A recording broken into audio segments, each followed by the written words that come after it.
hinahatulan ng dayuhang walang alam. Sino pa ang nagmalasakit? Siya ngayon'y pinapahirap. Pilipinas ay lumuluha, hustisya ang sigaw ng madla. Tatay, di ko hindi ka nag-iisa.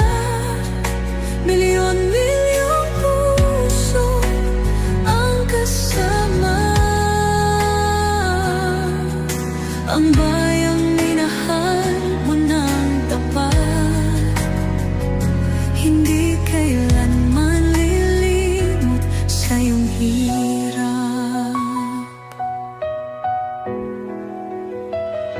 Ilang taon mong isinakripisyo, kapayapaan, kaunlaran para sa Pilipino.